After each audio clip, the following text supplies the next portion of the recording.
So I think Armenia is going to be okay here, but I think the more interesting part of this war was Russia and their newly acquired power. What do they do with these new cities and this massive military?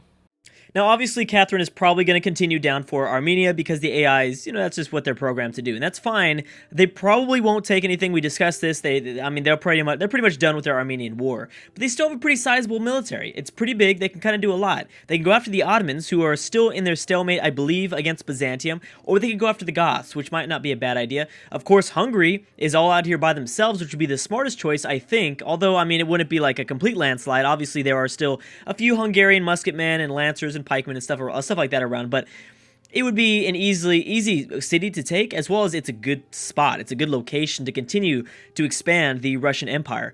Now, over the break, something I noticed, which was really interesting, that got me really excited, was this. Bam! Look at that. There is a small naval escort going on from Iceland. I don't know what they're thinking, but who knows? I would absolutely love if Iceland tried to declare war. Actually, if they just declared war on anybody, that would be awesome. But if they declared an offensive war against someone like, Scotland, well, pretty much at this point, it'd probably either be between the Celts or Scotland. I don't think it'd be anybody else, but still, that's pretty interesting. I really hope something happens because I'm so shocked they were able to get up this many troops, even though they're probably, technologically a little bit behind. It's fine. It's okay. You're good. You're good. Okay, so assign delegates. Let's see what we're trying to do. Embargo the Danish and embargo Swiss. Let's see if that happens. That's the Netherlands and Venice, both trying to enact those proposals. Austria and Assyria have peaced out. No big deal there. And then again, we didn't cover this one, did we? Yes, Norway and Scotland. We did discuss this a little bit. And I know that Scotland has had some trouble. Scotland certainly has had some trouble trying to... what is this? Has been captured by England. Brussels. Do we know about this? Whoa! I do not think we knew about this, but bam. Wow. Okay. Well, that just happened.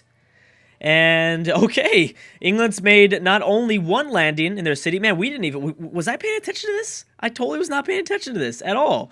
Not only did they take a French city, but now they took the former Belgium capital. That's big. They've got 2 cities inside of continental Europe right now. That's pretty huge. Rome and Carthage have made peace. Nothing really resulted in that at all. Poland and Norway. Okay. Now, Poland's strong. Poland is strong. I don't know if they have open borders, but if they do, they could easily go through Swedish territory. Actually, they don't even need open borders. They can go up through just north of the Baltic Sea, and then boom, go after a few of these coastal cities. That's pretty big too. Bulgaria and Hungary have finally peaced out. That was a while, right? They were at war for, such a long time. All right, so what happens? Denmark was, in fact, embargoed. Surprising. Switzerland was not, though. Okay, so I guess people don't really like Denmark then. Maybe they were a little bit too expansive or something like that. So this is not good for Norway. Not only Scotland, but then a very powerful force in the Polish military is going to begin to, I think, make their trek across the Scandinavian region to go after Norwegian territory. That's about it that happened in this turn. Okay. Wow, I am really shocked at England. I cannot believe they grabbed Brussels. I was not paying attention to that at all. It's just, boom, they took it. They just took it right away. And now they're going after Paris. And you know what? France has nothing. Oh my goodness. France has no units to protect themselves, really. A musketeer is not going to do much here. A trebuchet, at this point in the game, not much. Those are unique English units that can attack 3 tiles away. Technically, if the AI was smart, he would be able to not take as much damage, but the AI is, of course, not that smart. But yeah, some of these longbowmen are going to be able to get away with attacking Paris without being bombarded, being bombarded at all by the French capital. This is big. Wow. They might be able to take this now. The problem here is that they have no melee units. They've got 1 very weak musketman. So yeah, these longbowmen can do a lot of work, and you know what? They might be able to do enough damage to at least just take over Paris. And just taking over Paris for England would be massive. That I guarantee you they will not have enough forces to continue down and go after more of Napoleon's cities, but it would still be that right there. That resulting shift of 3 cities inside of continental Europe would really bring England back on the map, I guess, in a metaphorically speaking, not really. Obviously, they're on the map, but the problem is that Scotland is so strong. Look at this, Iceland. Who are they going for? Are they currently in a war with someone like the Netherlands? I'm not sure. Let's go to the next turn. Maybe. I mean, maybe they're going after Denmark. I can't remember exactly who Iceland declared war on, or they're about to declare this war. Well, either way, we're going to find out in probably a few minutes because it's going to pretty much give it away. All right, so a longbowman's probably going to get destroyed. They need to be very, very careful. Ooh, wait a second. Are you serious? What city was captured? Oh, here. Oh, yeah, that's right. Oh, that's right. Yeah, we knew that city was eventually going to fall. We just didn't know when it was going to fall. Again, Catherine's sitting here inside of, like, you know, super Eastern Europe, and they're just got all these units, baby. Just, like, thinking, what should we do with all these units? Now, the Ottomans would also be a really good choice. They could easily pick up 3 cities because the Ottomans are not defending any of their coastal cities along the Caspian Sea or north of the Black Sea. Oh, interesting. So we just saw a war pop up between France. Well, that was actually Switzerland declaring the war, I think. No, I'm sorry, that was Milan. I apologize. Milan, but Milan's not bordering technically France, so I don't think anything's going to happen from that. Wow, this really is a mess. This is really a mess, and I love reading your guys' comments in the section below. Like, just, it is such a mess. That's what you guys keep referring to it as. It is. It's so messy. Europe is just a complete mess. It's 1760, and we do not have at all really clean borders. I mean, it's all very, very out there, very ugly. I discussed Nottingham and their location inside of Northern Africa, right? I think I did. Not sure, though. Poor Sardinia. I have no responses there. Ooh, Byzantium. Now, going after Greece. This would be an excellent city. Athens would be an absolutely amazing city for Theodora to pick up.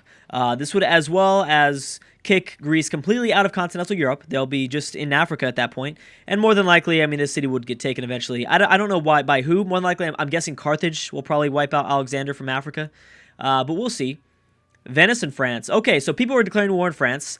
Now, the only person that might actually do some heavy damage, Milan declared war in Norway too. Denmark could do some big damage, but really, Spain is powerful, kind of, but not really. They don't have a big military, as well as they don't even have military access through the Netherlands or through Switzerland. So they can't really do that much either here. It really is going to be, I mean, Denmark is probably the only other possibility that could help out Elizabeth in her conquest of Paris, but at this point, nobody else. Unless, of course, like the Netherlands have open borders through Elizabeth, through Elizabeth's territory, that might be able to, you know, I don't know, help some things out again. These 2 musketeers, instead of defending Paris, they're gonna go after Braga, and that's such a terrible idea, such a bonehead move by the AI, because they should be defending Paris right now.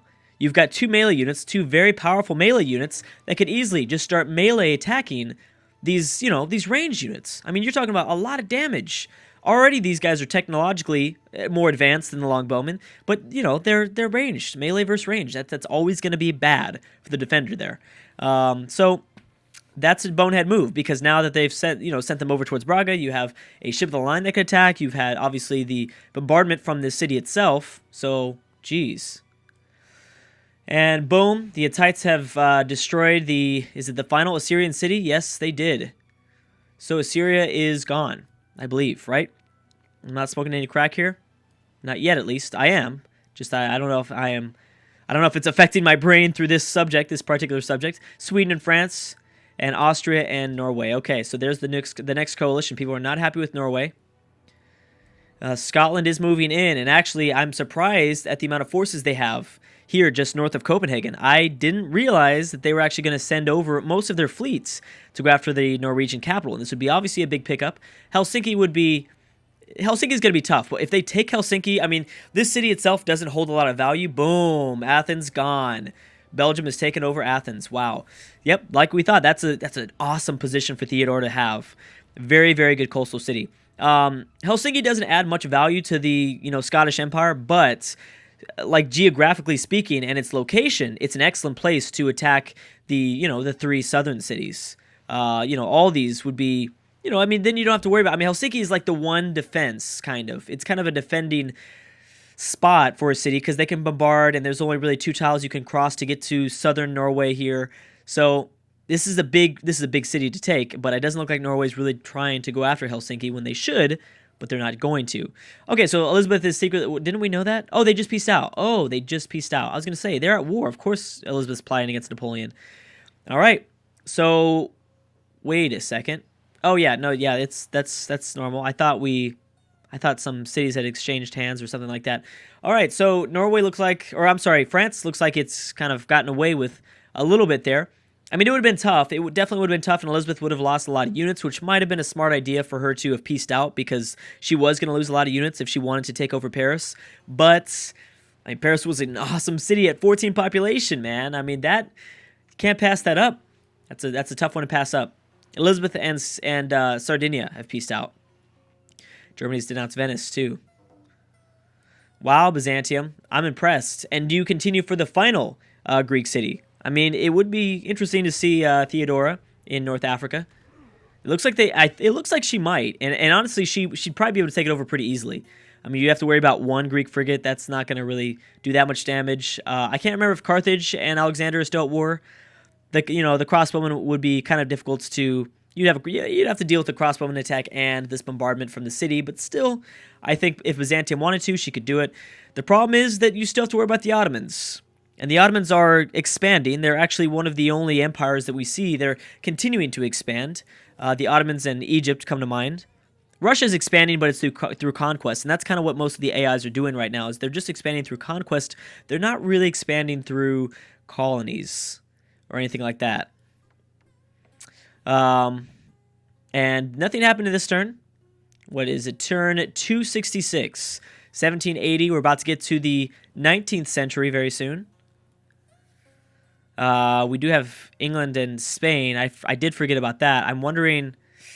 I mean, you can go after Elizabeth, technically, but actually, yeah, you could do that with 5 ship alliance and 1 privateer. I mean, yeah, you're going to need to heal this privateer. Nonetheless, you should be able to actually take this over.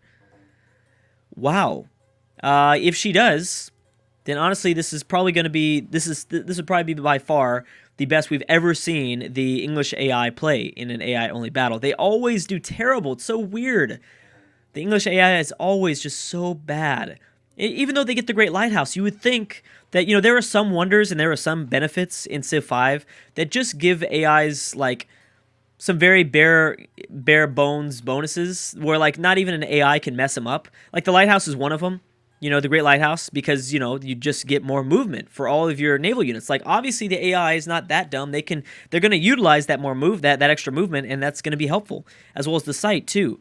Like, there are some bonuses like that, or like the Terracotta Army, where it just gives them directly more units, or just directly more bonuses. You can't have the AI have something like, I don't know, off the top of my head, but, the AI is just not the smartest, So, giving them bonuses like the Great Lighthouse or the Terracotta Army or something like that are the only examples I can think of. It's smart or it's good for the AI because they don't have to they don't have to have more brain power to control this stuff. Anyways, what do we have? English escorts, naval attack, something like that.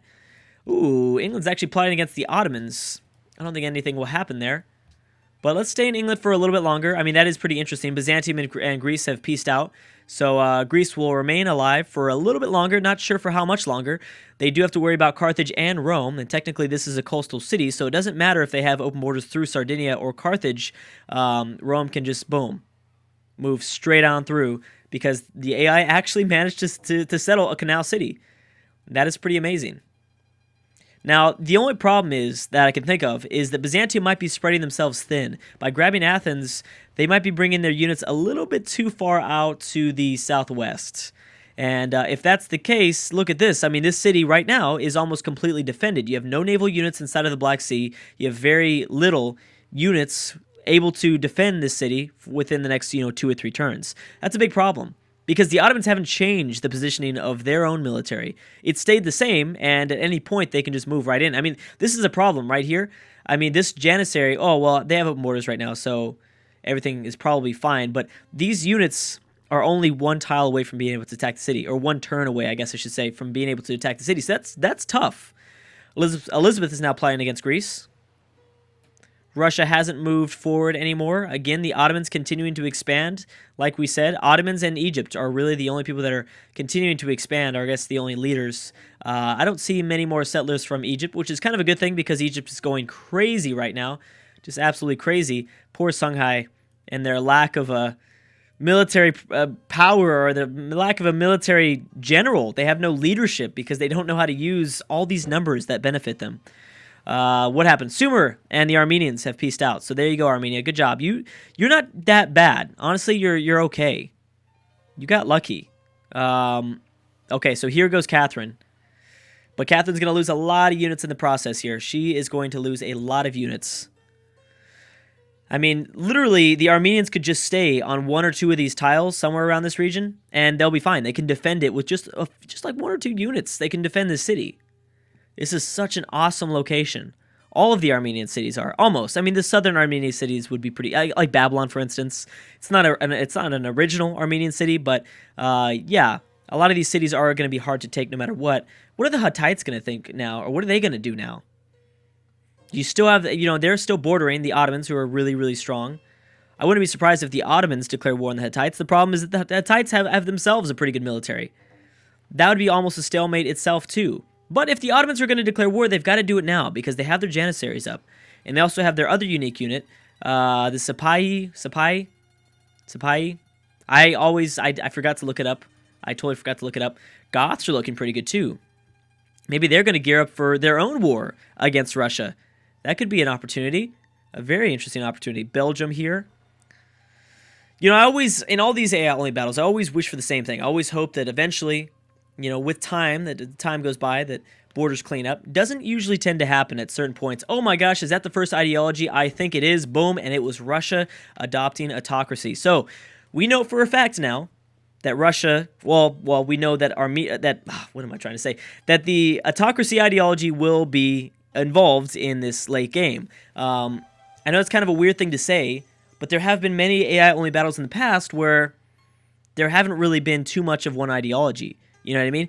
Especially when an ideology gets picked first, that's kind of a given that there's going to be more AIs following that ideology, that particular ideology. So we're probably going to have a big autocracy game. So that first ideology really says a lot about how your world is going to continue to kind of play out. So I guarantee you there's going to be probably a pretty big chunk of autocracy nations, I'm guessing.